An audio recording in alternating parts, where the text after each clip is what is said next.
Assalamualaikum. Jangan lupa like, comment, and subscribe. Bye. Bismillahirrahmanirrahim. Assalamualaikum warahmatullahi wabarakatuh. Alhamdulillahirabbil alamin. Wassalatu wassalamu ala asyrafil anbiya'i wal mursalin wa ala alihi wa ashabihi ajma'in. Raditu billahi rabba wa bil islami dina wa bi Muhammadin nabiyya wa rasulah. Rabbi shrah li sadri wa yassir li amri wahlul 'uqdatam min lisani yafqahu qawli. Allahumma ij'al jam'ana hadza jam'an marhuma wa tafarruqana min ba'dihi tafarruqan ma'suma. Kaum muslimin dan muslimat sidang jamaah maghrib menjelang isya yang dirahmati Allah. Pada pertemuan yang lalu kita sudah membahas Maryam keluar dari Masjidil Aqsa, Baitul Maqdis. Jadi beliau keluar dari Baitul Maqdis ketika beliau itu haid. Kemudian ketika sudah suci dari haidnya, beliau kembali lagi ke Baitul Maqdis. Kemudian setelah itu haid lagi, yang kedua kalinya.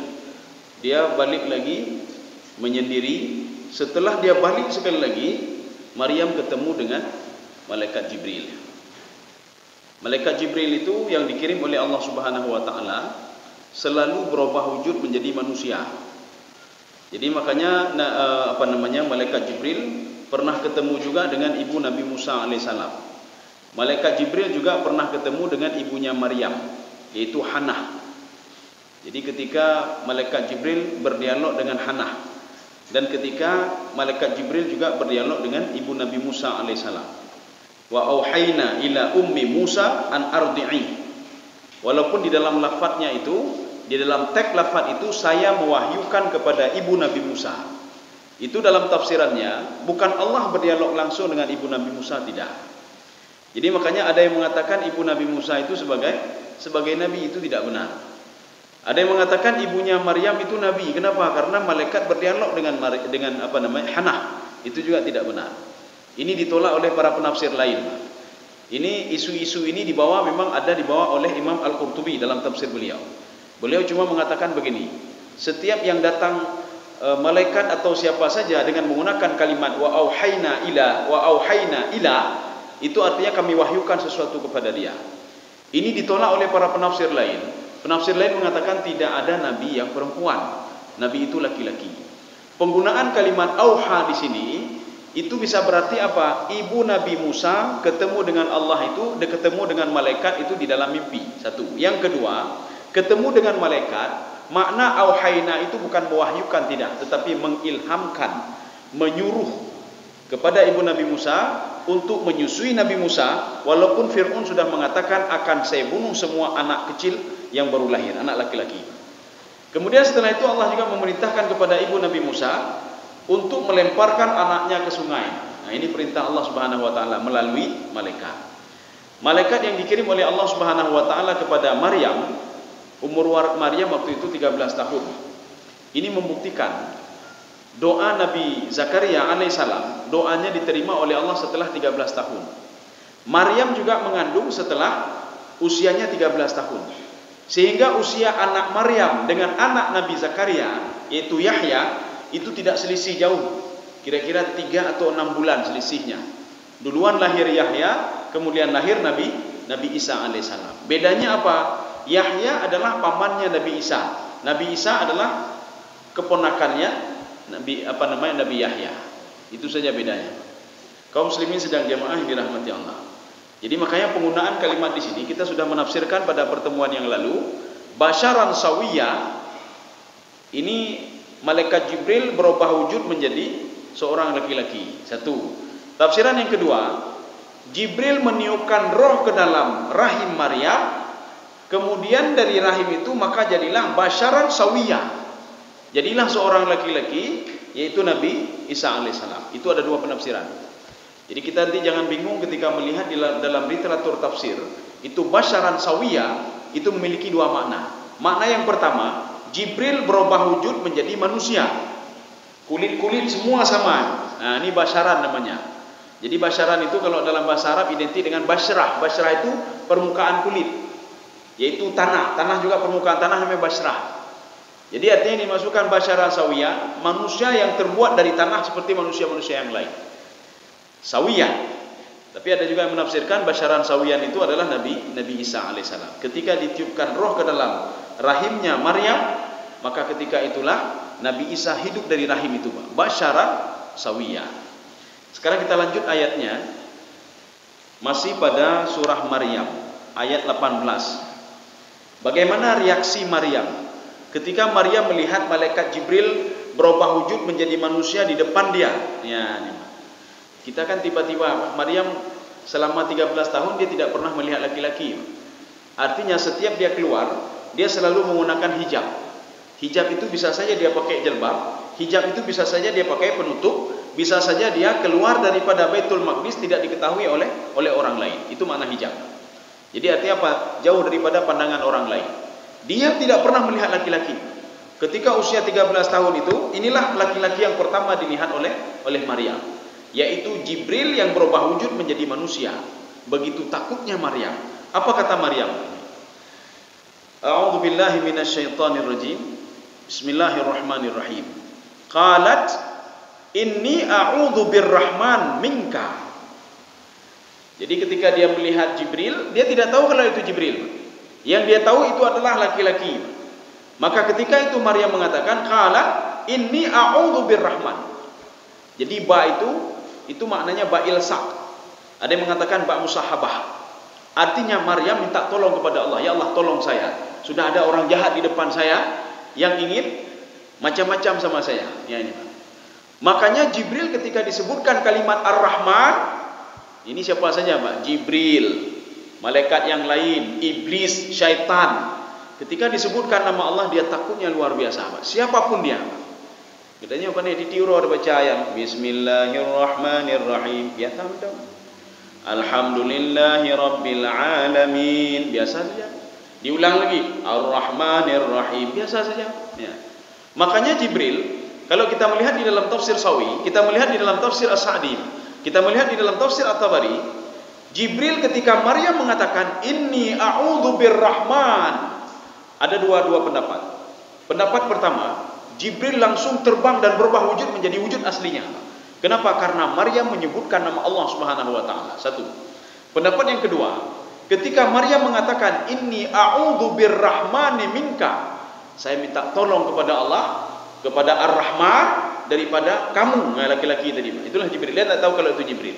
Jibril langsung fanakasara suhu, dia menundukkan kepalanya karena takut kepada Allah Subhanahu wa taala. Jadi makanya inilah alasan kenapa iblis itu takut sekali kepada surah Al-Fatihah. Takut sekali kepada surah Al-Fatihah. Salah satunya apa?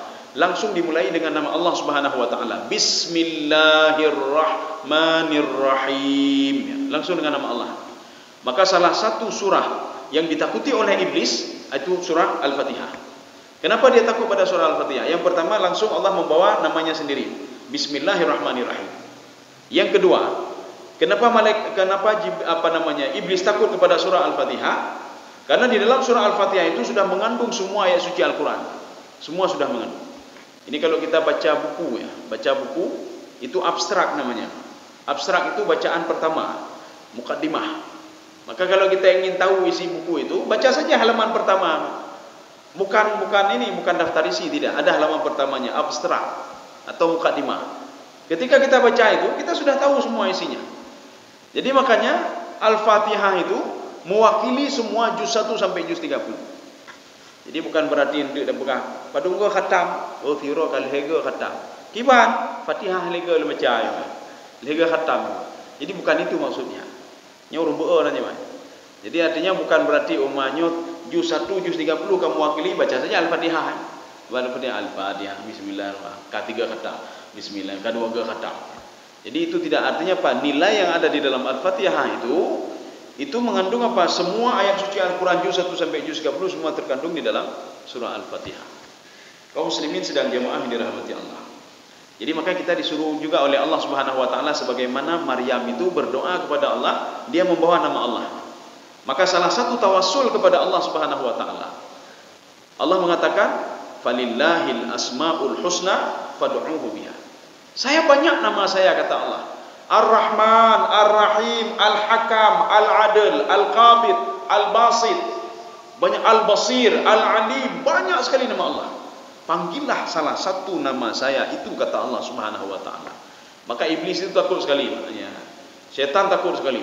Jangankan iblis dan syaitan, Jibril saja mendengar nama Allah Subhanahu wa taala disebutkan oleh Maryam, dia menundukkan kepalanya dalam satu riwayat. Dalam satu riwayat, dia langsung berubah wujudnya menjadi wujud aslinya dan lari dari Maryam.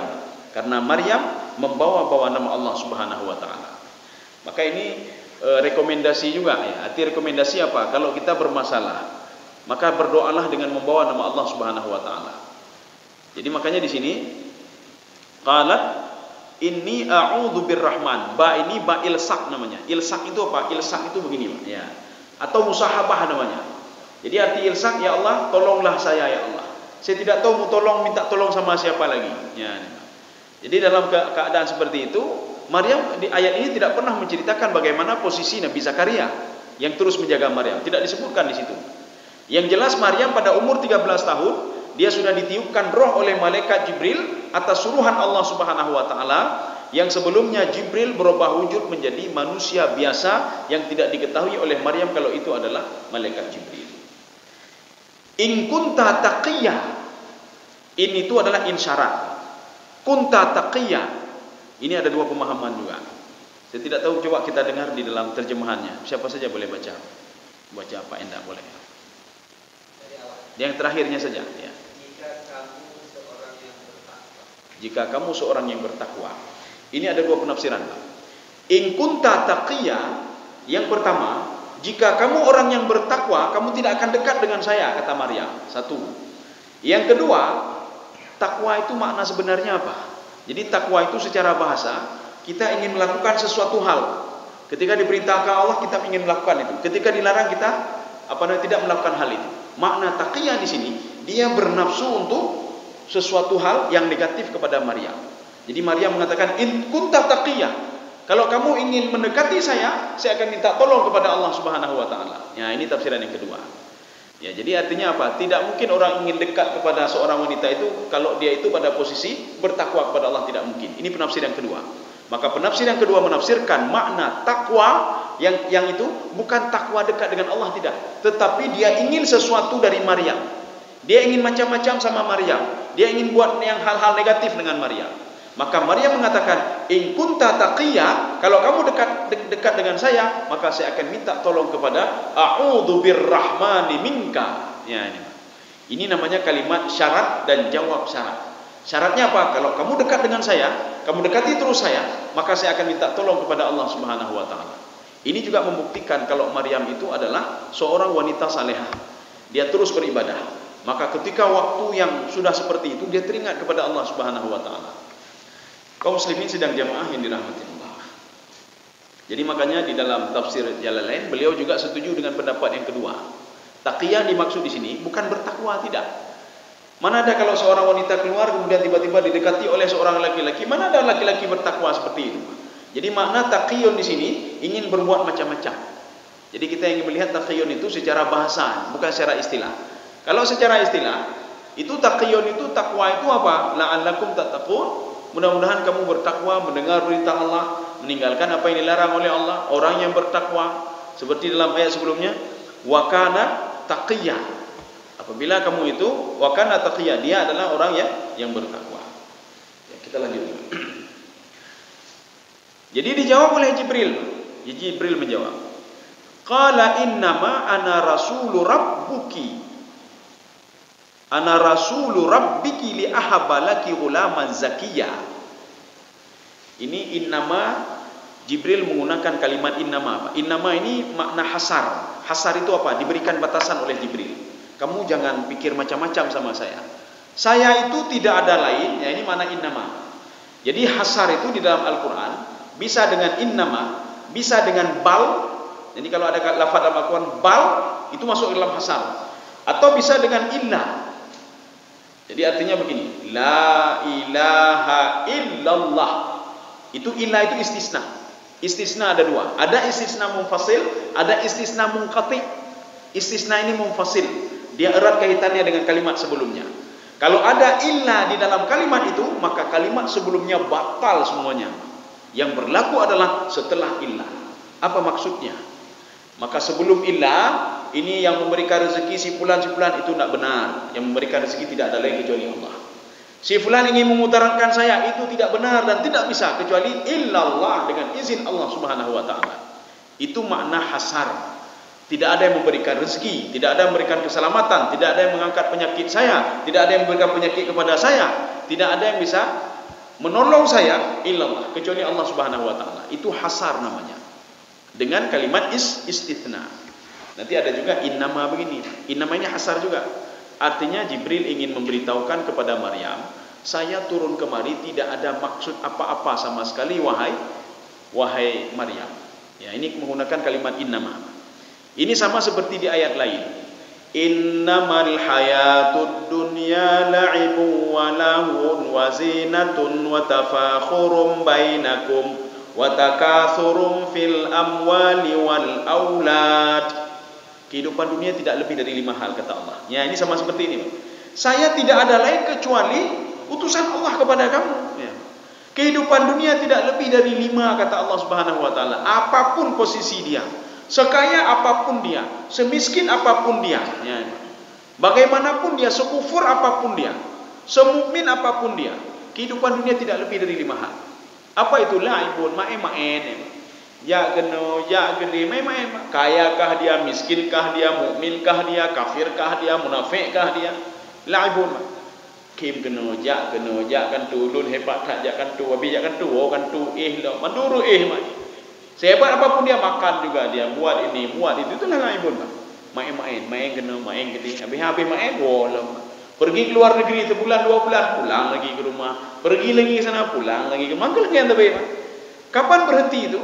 Ketika kita diambil rohnya roh kita oleh Allah Subhanahu. Meninggal dunia habis, mandum habis, aktivitas berhenti semuanya. Jabatan berhenti semuanya. Kita mengelola hotel, mengelola ini habis semua, perusahaan habis semuanya. Berhenti dalam detik itu berhenti. Inilah ibun namanya. Kemudian yang kedua lahun. Lahunnya apa? Lahun iperdaya apa? Iperdaya adanya, iperlalai. Artinya lahun. Kalau dalam bahasa lain, ghurur namanya. Ghurur itu diperdaya. Makanya tugas iblis itu la ughwiyannahum, saya akan memperdayai mereka.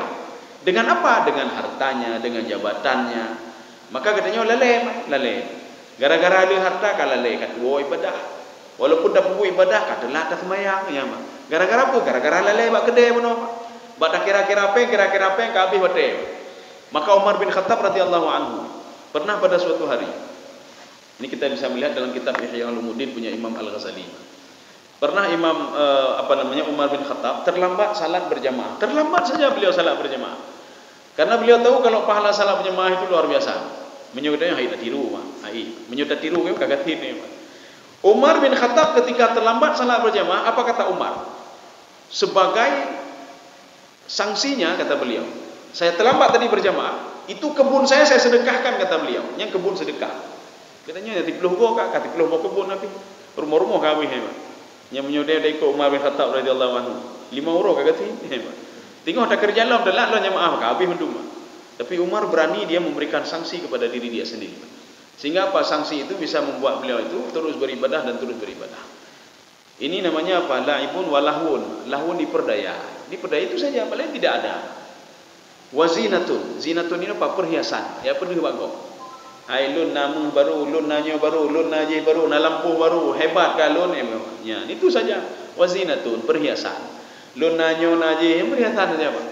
Wa tafakhurum bainakum. Tafakhur saling membangga-banggakan. Ya itu kalau lu hebat hanya lu kau luar nangro. Kalau nyo hebat tak hebat. Cuma itu saja. Lain tidak lebih daripada itu. Tidak lebih daripada itu. Wa takatsurun fil amwal. Kehidupan dunia tidak lebih dari apa? Memperbanyak duit. Dalam badungkam demepek, dalam badung gajiran. Itu saja ni Pak. Waktu meninggal anak ada yang gaji-gaji, anak ada gaji. Inilah yang dikatakan oleh Ibnu Abbas dalam tafsir beliau. Ketika ditiup sangkakala yang kedua, kata Ibnu Abbas, seorang itu akan ketemu dengan orang yang dia ketemu di dunia dulu, Pak. Dia akan ketemu. tetapi mereka cuma melihat saja, wala yatakallamun. Mereka tidak ngomong dengan orang itu. Dia cuma lihat saja. Dia melihat semua. Dia bisa melihat, kata Ibnu Abbas. Tetapi setelah itu dia tidak pernah ketemu lagi sama anaknya, tidak pernah ketemu lagi dengan koleganya, tidak pernah ketemu lagi dengan istrinya, tidak pernah ketemu lagi dengan teman-temannya yang di dunia, kecuali tatkala dia masuk ke dalam surga, anaknya juga masuk dalam surga, akan ketemu di surga. Kecuali dia masuk ke dalam neraka, dalam neraka merumpuk anak, anak ini cik lagawai berahliah. Oh ya, kita mau ngeluit, mau cik berahliah ni, sama-sama ada mau danyo. Maka disitulah ketemu nanti. Ini kalau versi tafsir Ibnu Abbas. Maka Ibnu Abbas mengatakan kalau kita ingin ketemu dengan teman-teman di padang mahsyar sudah ketemu nanti. Semua teman kita, kolega kita yang ada di dunia, semua ketemu di sana. Cuma apa kata Ibnu Abbas? Ya talaqawnahum wala yantiqun. Mereka tidak pernah ngomong, tidak pernah apa-apa. Setelah itu apa? Berpisah dan tidak pernah ketemu lagi. Ya, di padang mahsyar. Karena mereka sibuk dengan aktivitasnya sendiri, sibuk dengan dosa-dosanya sendiri, sibuk dengan amalnya sendiri, sibuk dengan ada amal ibadah yang mereka lakukan di dunia tidak diperhitungkan dan dihapus oleh Allah Subhanahu wa taala. Takutnya mereka luar biasa. Kaum muslimin sedang jemaah yang dirahmati Allah. Jadi ini makna innama. Jadi Jibril mengatakan, "Qal innama ana rasulu rabbik li ahaba laki ghulaman zakiyah." Saya ini, kamu tahu enggak yang mendidik kamu selama ini, kata Jibril, yang memberikan makan kamu selama ini? Ya, nih, kamu ketika sedang sendiri di dalam kamar itu, tiba-tiba ada buah-buahan, ada makanan. Kamu tahu dari siapa itu? Ini makna rabbik juga. Rabbik itu apa? Yang menjaga kamu, memberikan makan kepada kamu, memberikan rezeki kepada kamu, menjaga aktivitas kamu, walaupun pada hakikatnya dijaga oleh Nabi Zakaria. Karena Nabi Zakaria pernah melihat makanan yang ada di samping Maryam. Nabi Zakaria bertanya, "Anna laki hadza?" Dari mana makanan ini? Dijawab oleh Maryam, "Hadza min indillah." Ini yang memberikan adalah Allah. Maka terkepak malaikat Jibril, Nabi Zakaria. Ada dua pendapat tafsir. Yang pertama mengatakan Maryam ngomong ketika dia masih bayi. Dia ngomong. Maka terkejutnya luar biasa Nabi Zakaria. Bayi ini bisa ngomong. Sehingga penafsir sebagian mengatakan bayi yang bisa ngomong itu salah satunya adalah Maryam ketika dia masih bayi. Ucapan yang diucapkan adalah hadza min indillah. Penafsir yang kedua mengatakan Maryam itu ngomong setelah dia remaja. Maka pintu itu semua dikunci dan dijaga oleh Nabi Zakaria. Tapi tiba-tiba dia mendapatkan makanan yang ada di sisi Maryam. Kaum muslimin sedang jemaah yang dirahmati Allah. Makanya Jibril memberitahu, kalau selama ini yang memberikan makan kepadamu, yang menjaga kepadamu, itu sudah mengutus saya untuk menghadap kamu. Ya. Untuk apa? Li'ahabalaki. Maka ini ada dua bacaan. Bacaan yang kedua bukan li'ahabalaki, tetapi bacanya liyahabalaki. Apa bedanya? Kalau dibaca li'ahabalaki, saya itu disuruh oleh Allah Subhanahu wa taala untuk memberikan anak kepadamu. Ya, atas suruhan Allah Subhanahu wa taala. Ini kita tidak perlu heran. Allah mengatakan dalam Al-Qur'an, ketika seseorang itu sudah sampai ajalnya, saya mewakilkan kepada malaikat Israel untuk mencabut nyawanya. Ya, jadi diwakilkan semuanya. Termasuk memberikan rezeki diwakilkan kepada malaikat, diwakilkan malaikat ini, diwakilkan malaikat itu. Menurunkan azab diwakilkan kepada malaikat ini, malaikat itu dan lain sebagainya. Kaum muslimin sedang jemaah yang dirahmati Allah. Makanya pendapat yang kedua itu dibaca dengan liyahaba. Itu qiraah Nafi' namanya. Maka kalau kita mendengar nanti di salah satu masjid atau di mana saja di Timur Tengah itu, ada yang baca liyahabalaki ghulaman zakiyah. Nya nak boleh proteh ya. Nya dah pegang subhanallah. Nya habis mayang tanya dia kalau lihat thok subhanallah nya. Artinya apa hanamu pun ni. Jadi dia diam saja. Setelah itu tanya, kalau bisa nanya sama imam, "Hai pakan baca liyahaba." Sedangkan Quran lu liahaba ya. Liahaba itu qiraat biasa. Liyahaba itu qiraat nafi ya. Maka sebagian negara itu membaca liyahaba. Beda artinya apa? Kalau liyahaba, Jibril mengatakan saya disuruh oleh Allah untuk meniupkan roh ke dalam tubuhmu. Kalau dibaca dengan liyahaba, saya dikirim oleh Allah karena Allah akan memberikan sesuatu kepadamu. Ya, ini bedanya. Kalau liyahaba itu saya, kata Jibril. Kalau liyahaba, Allah Subhanahu wa taala yang memberikan sesuatu kepada kamu. Ini liyahaba itu berasal dari kalimat wahaba yahabu. Ya, wahaba yahabu. Hibah, hibah, beri cuma-cuma. Inyo hibahnya hibahnya apa? Cuma-cuma. Artinya Allah memberikan bayi di dalam kandunganmu secara cuma-cuma, kata Allah Subhanahu wa taala. Ya. Maryam kenapa cuma-cuma? Maryam tidak minta. Beda dengan Nabi Zakaria. Nabi Zakaria minta. Rabbi habli min ladunka dzurriyyatan thayyibah innaka antas sami'ud du'a. Nabi Zakaria minta. Tapi Maryam tidak pernah minta. Kenapa tidak pernah minta? Umurnya masih 13 tahun. Dia tidak minta kepada Allah supaya ada anak. Apa makna gulaman zakiyah? Ini menggunakan za. Nanti beda lagi, nanti ada zaki. Maka dia salah-salah bonanane apa? Nananane na zaki. Zaki itu cerdas artinya. Kalau zaki itu bersih dari dosa. Yang bedanya. Zakat fitrah. Artinya untuk membersihkan diri. Zakiyun bersih. Zakiyun cerdas. Ya, nyoba za dengan za. Tapi dalam bahasa Arab sama menum z ya, Pak. Zakiyun. Ya.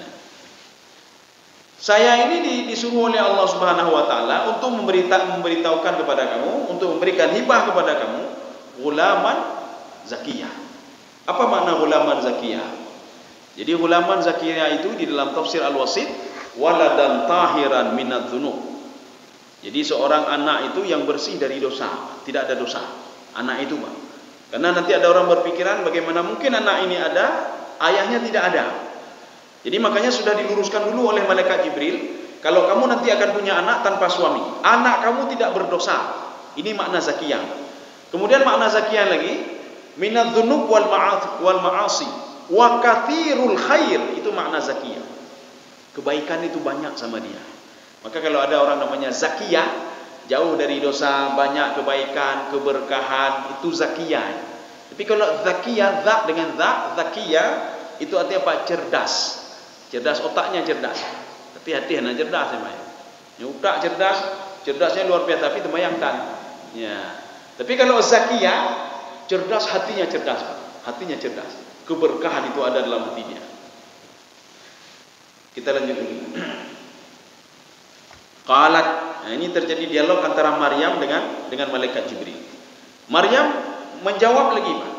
Apa kata Maryam? Qalat anna yakunu li ghulam. Perhatikan baik-baik kalimat ini, Pak. Kalau yang ada Al-Qur'an boleh dibuka. Kalimat anna itu menggunakan ya di situ, Pak. Anna itu tidak sama seperti anna dalam surah lain, tidak. Innama itu lil isbat. Annama itu lil isbat. Apa beda innama sama annama? Apa beda inna sama anna? Inna, setiap ayat di awal Al-Quran, di awal awal ayat itu harus dimulai dengan inna, tidak ada anna. Maka kalau kita baca Al-Quran, kita buka Al-Quran, tidak ada yang diawali dengan anna, tidak ada. Satu, ini inna. Yang kedua, setelah kalimat qala yaqulu inna, wajib inna dia. Tidak ada qala yaqulu anna, tidak ada. Jadi setelah qala harus inna. Dua. Yang ketiga, setelah haitsu harus inna, tidak boleh anna. Selain tiga ini, maka posisi ayat itu menggunakan anna. Annama, apa namanya di Al-Quran itu? Innama amwalukum wa auladukum fitnah. Berarti itu awal ayat ini. Kalau dibaca dengan inna berarti itu awal ayat. Maka sebelumnya itu mungkin ada koma. Dan inna itu harus di awal ayat, tidak boleh menggunakan anna. Tapi beda dengan ini. Ini menggunakan bukan alif. Biasanya anna kan panjang, anna, atau bisa juga anna, tetapi ini annanya menggunakan dia. Maknanya apa? Bukan sesungguhnya maknanya. Maknanya ini bagaimana mungkin? Ya, ini Pak. Ini anna. Anna ini untuk sesuatu hal yang mustahil menggunakan anna. Annanya menggunakan ya. Maka bukan artinya sesungguhnya, apa salahnya? Kalau sesungguhnya tanpa ya, sesungguhnya itu setelah nun ada alif panjang. Maka inilah yang dikatakan oleh Nabi Zakaria ketika melihat makanan yang ada di sisi Maryam. Anna laki hadza, annanya panjang. Artinya mustahil ada makanan di samping kamu. Dari mana makanan ini? Mustahil ini. Pintu itu saya tutup. Jadi Maryam itu berada di dalam mihrab. Mihrab itu ada beberapa penafsiran. Ada yang mengatakan mihrab itu kamar ghurfah. Ada yang mengatakan mihrab itu itulah ini mihrab. Ada yang mengatakan mihrab itu ma irtafa'a min syai'in fa huwa mihrab. Segala sesuatu yang agak lebih tinggi itu mihrab namanya. Makanya tempat imam itu agak ditinggikan sedikit. Supaya apa? Supaya namanya mihrab. Ya. Tetapi mihrab dalam tafsir itu diungkapkan apa? Mihrab itu adalah kamarnya Maryam setelah 7 pintu dikunci oleh Nabi Zakaria. Pintu ke-7 di situ Maryam. Jadi makanya mustahil kalau ada orang bisa keluar masuk dari ruangan itu tanpa izin dari Nabi Zakaria. Maknanya apa? Nabi Zakaria tahu kalau Maryam itu keluar masuk dengan izinnya ketika dia itu haid. Maka ketika haid, Maryam keluar. Ketika suci dari haidnya, dia masuk lagi ke dalam. Inilah pembahasan kita pada pertemuan yang lalu. Maryam itu perginya kemana? Kemana dia pergi, Pak? Makanan syarqiyah. Dia pergi ke tempat sebelah timur dari Baitul Maqdis. Sehingga diperhatikan oleh orang-orang Nasrani, sebelah timur adalah tempat yang paling mulia. Besoknya begitu lagi, makanan syarqiyah. Dia pergi ke tempat timur, sehingga orang Nasrani sampai sekarang mereka menyembah Tuhannya itu ke sebelah timur. Ya, ke sebelah timur. Maka orang-orang mukmin kalau kita itu menyembah Allah itu menghadap ke ke Ka'bah sebelah barat, mereka menghadap ke timur. Maka kalau ingin lebih lagi konkret lagi, kalau pergi ke Jakarta itu, ini kan ada Istiqlal, di depannya gereja katedral, ya, gereja katedral. Saya tanya sama teman saya, lu tanya Aci kita mau tidak dalam katedralnya? Lu tak mau. Aci tak mau tidak. Coba lihat bagaimana ibadahnya. Rupanya masuk teman saya, Pak. Kita mau, Pak. Ngijakro kita mau kenapa? Kita mau ngijakro ngomong peci kita mau. Sampai ke situ tu lihat, betul berarti, Pak. Mereka menghadap ke timur, Pak. Ya, sehingga jamaah ada yang bertanya apa bedanya? Syariatnya kan satu, Taurat, Injil, Mushaf Ibrahim, kemudian Zabur, kemudian Al-Quran. Semua menyuruh ini, 5 ini menyuruh seorang untuk beribadah. Dalam Mushaf Ibrahim, Allah menyuruh untuk beribadah. Mana buktinya beribadah? Jadi Allah mengatakan kepada Nabi Ibrahim alaihissalam, sa'atun lil munajah. Hendaklah kalian itu bermunajat kepadaku.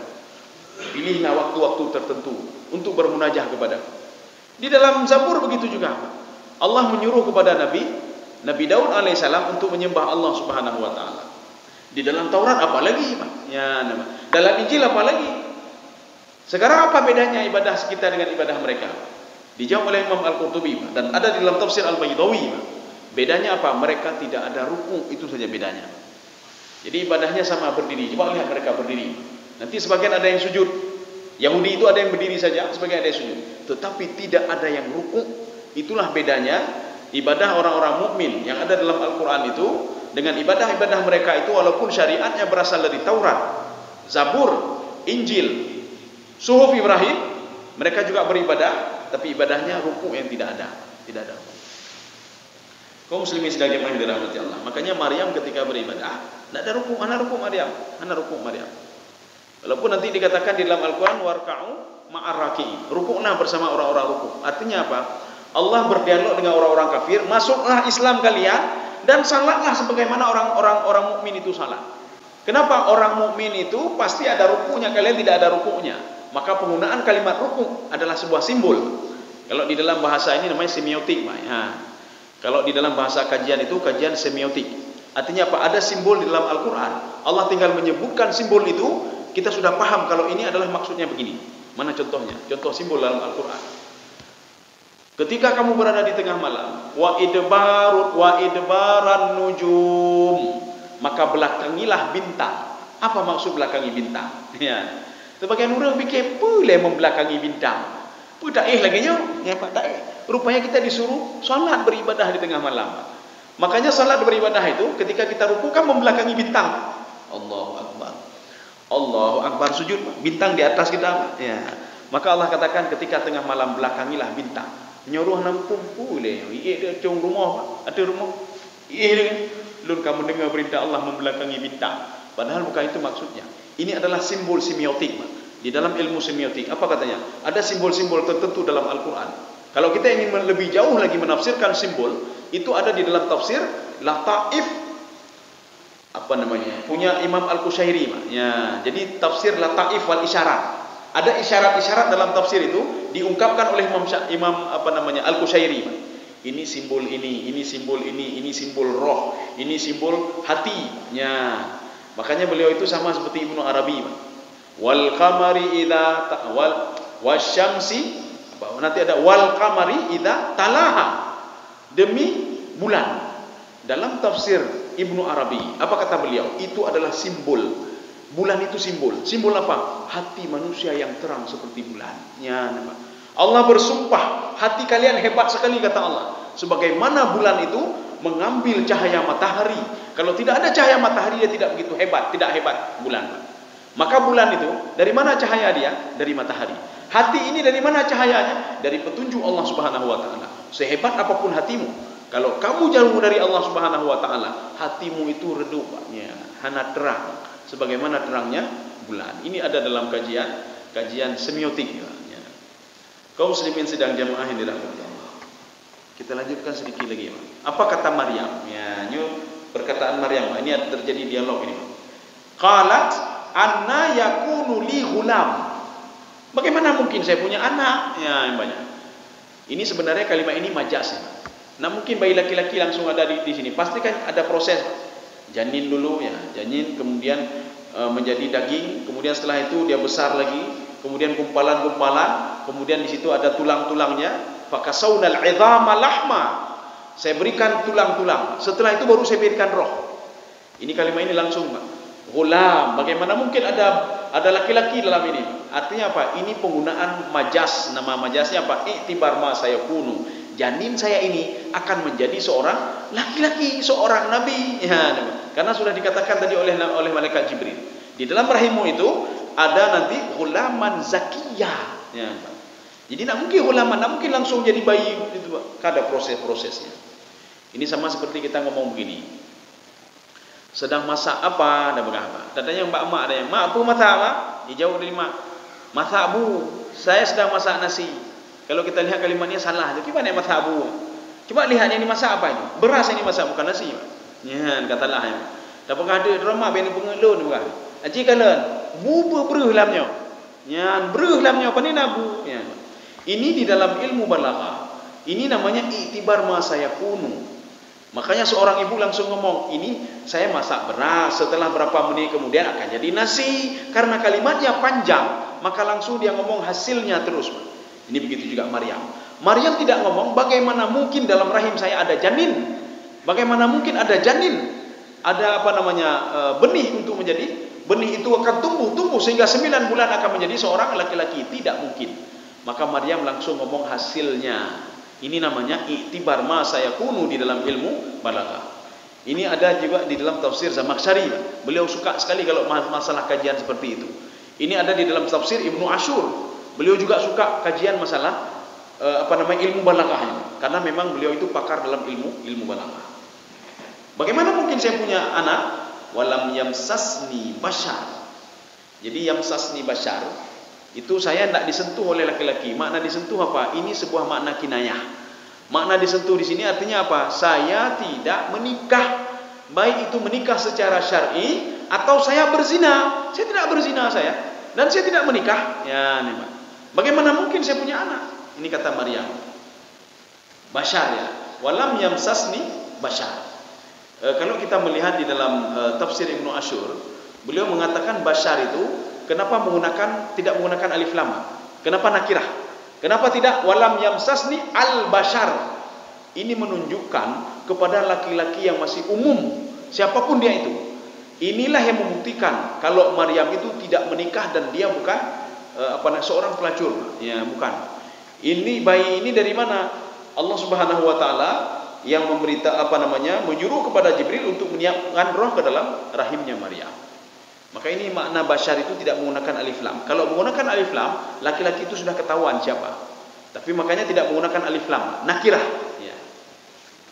Ya, ini kita sampai ke ayat ini saja, Pak. Walam aku baghiyya. Saya bukan pelacur. Bagaimana mungkin saya punya anak? Ya, Pak, ya. Enggak mungkin saya punya anak. Makanya Maryam. Nanti kita lanjut qala ya. Maryam itu mengandung ketika usia dia 13 tahun. Ya. Nabi Zakaria doanya dikabulkan oleh Allah setelah 13 tahun lamanya. Maryam artinya umur dia 13 tahun ketika dia akan melahirkan Nabi Isa alaihissalam. Nabi Isa alaihissalam setelah itu diangkat oleh Allah ya pada usia 33 tahun. Menjadi rasul cuma 3 tahun, Pak. Diangkat menjadi rasul umur 30 tahun.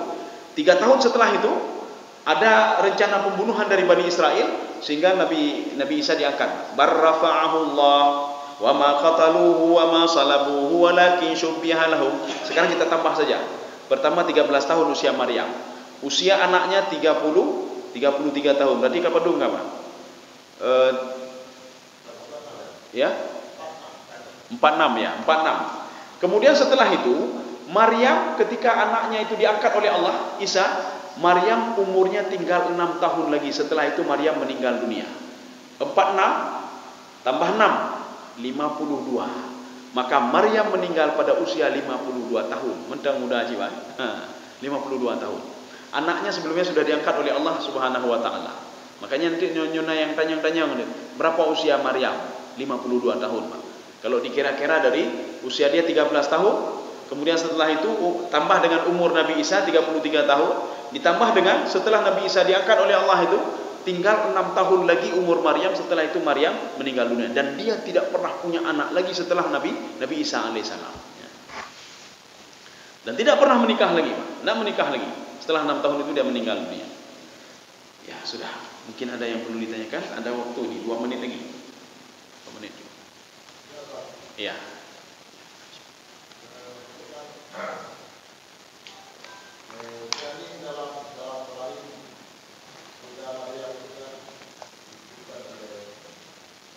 Jibril.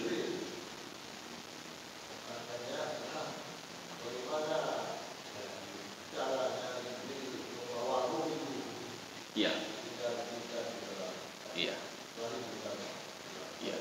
Kalimat fanafakhna min ruhina itu nafakha itu meniup secara kencang, ya, Pak.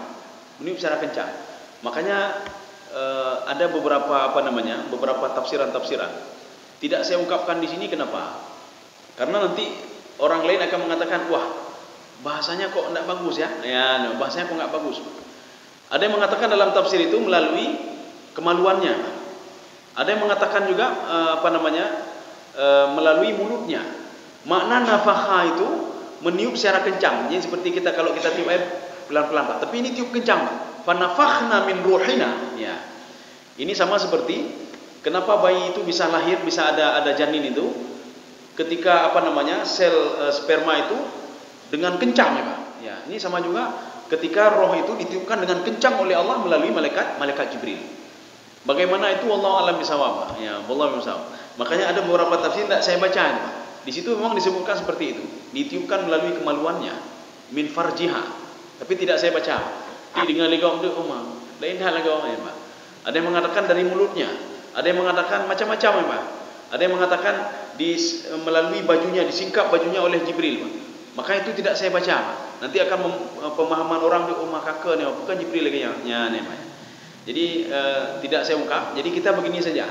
Ketika bagaimana ditiupnya? Yang jelas Allah meniupkan roh itu. Sebagaimana Allah meniupkan wa aslahna lahu zaujah.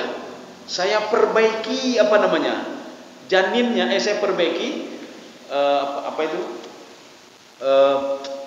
kandungan rahimnya. Saya perbaiki rahimnya Asya' bin Fakud. Jadi nama istri Nabi Zakaria Asya' bin Fakud. Nabi Zakaria punya istri namanya Asya' bin Fakud. Asya' bin Fakud dia punya saudara namanya Hannah. Hannah ini punya anak namanya Isa. Hannah itu punya suami namanya siapa itu? Imran, ya, Pak. Imran, ya. Jadi suami Hannah Imran, suami Asya' Zakaria. Tapi Zakaria dengan Asya' tidak punya anak. Hannah bersama Imran punya anak namanya Maryam. Maryam punya anak namanya Isa. Ya. Makanya Nabi Zakaria dia merasa iri melihat saudara istrinya kok bisa punya anak, dia nggak bisa punya anak karena penyakit, ya, Pak. Ada penyakit. Ya, demikian.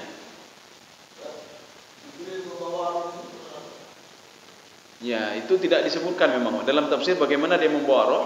Yang jelas Allah mengatakan saya wakilkan kepada Jibril, Pak. Saya wakilkan kepada Jibril. Maka penggunaan kalimat dalam Al-Quran nanti wa auhayna, kami wahyukan. Itu maksud kami di situ, itu sebenarnya memang semua Allah yang itu kan, ya, semua Allah yang ini kan. Itu makanya dalam tafsir itu dikatakan dalam tafsir Baitawi Di dalam tafsir At-Tabari, dalam tafsir Al-Qurtubi, nahnu di situ adalah li ta'zim. Al-jama' yadullu ala ta'zim. Jamak yang ada dalam Al-Quran itu menunjukkan kepada kemuliaan. Walaupun nanti disuruh pada Jibril, Jibril tolong kamu ini, caranya memang tidak pernah disebutkan di dalam tafsir itu. Bagaimana caranya? Dia menyudah pegah-pegah dia ke khurafat ya. Dia dah pegah dia ke imat lagi yang menyangkakan pun ya. Lagi orang tanya begini, seperti orang tanya begini, Pak. Ada yang jawabnya, walaupun jawaban itu tidak ada landasan apa-apa. Kenapa air laut banyak sekali? Kenapa asin? Dijawab dulu katanya. Karena waktunya Nabi Adam gemomo tapi dan kintrik gemoji maka ke laut. Dah dari mana landasan ini, Pak? Maka saya takut nanti seperti itu, Pak. Dia dah pegah-pegah dia nyoroh bina-bina dah pegah. Akhirnya apa? Menjadi khurafat ini. Jadi begini saja, kita yakin saja. Ketika Allah mengatakan kun fayakun, itu saja. Bagaimana prosesnya? Wallahu a'lam bishawab. Kun fayakun. Bagaimana Allah menghancurkan itu? Kalau kita bayangkan, Pak, kita bayangkan, maka ini kan membutuhkan kepada keyakinan, Pak. Jadi di dalam Al-Quran disebutkan dzi quwwatin 'inda dzil 'arsy makin muta'in thamma amin wa ma sahibukum bimajnun. Ya. Itu Jibril itu dzi quwwatin 'inda dzil 'arsy makin. Secara logika, bagaimana kampung diangkat oleh Allah ke atas? Ya, Pak. Hanya demakai, Pak. Maka sebelumnya penduduk kampung Sadum itu fatamasna ala a'yunihim, mata mereka saya copotkan kata Allah. Supaya apa? Mereka tidak melihat dahsyatnya, saya angkat mereka ke langit kata Allah Subhanahu wa taala. Kalau mereka lihatnya kapang tanah yang baik. Tapi mereka tidak melihat. Dipikir pu goyang-goyang, Pak. Pu angin tengah tanah. Pu badai. Padahal pakai pu waktu ini, Pak. Malaikat Jibril. Setelah itu baru mereka sadar ketika dibalik oleh Allah dan dihantam ke bawah, Pak. Setelah dihantam ke bawah, fa amtarna alaihim hijaratan, apa namanya? Fa amtarna alaihim hijarah. Saya turunkan batu-batu dari neraka. Maka mereka itu setelah hancur ditutup oleh batu-batu. Yang sampai sekarang peneliti-peneliti barat mereka masih mengakui tidak mengakui kalau batu itu berasal dari langit. Kenapa? Karena mereka tidak yakin dan percaya kepada Allah. Kita sebagai orang beriman kita yakin, batu itu berasal dari langit. Kenapa? Dari mana kita tahunya? Dari Al-Quran. Al-Quran adalah ilmu yakin. Tetapi orang barat meneliti, mereka melihat batu itu, ini kan batu gunung ini. Batu yang ada di dalam gunung, Pak. Artinya apa? Ketika gunung itu meledak, batu ini dikeluarkan, Pak. Ya. Tapi mereka mengakui kalau batu itu panas. Ya. Yang tidak mereka mengakui batu itu berasal dari langit turun ke bawah. Padahal Allah mengatakan wa amtarna alaihim hijaratan minas sama. Saya turunkan hujan batu dari langit. Ya. Demikian. Baik, dalam ketiknya. Mudah-mudahan ada manfaatnya bagi luntuan dan jemaah sekalian. Subhanakallah wa bihamdika asyhadu an la ilaha illa anta astaghfiruka wa atubu ilaik. Assalamualaikum warahmatullahi wabarakatuh.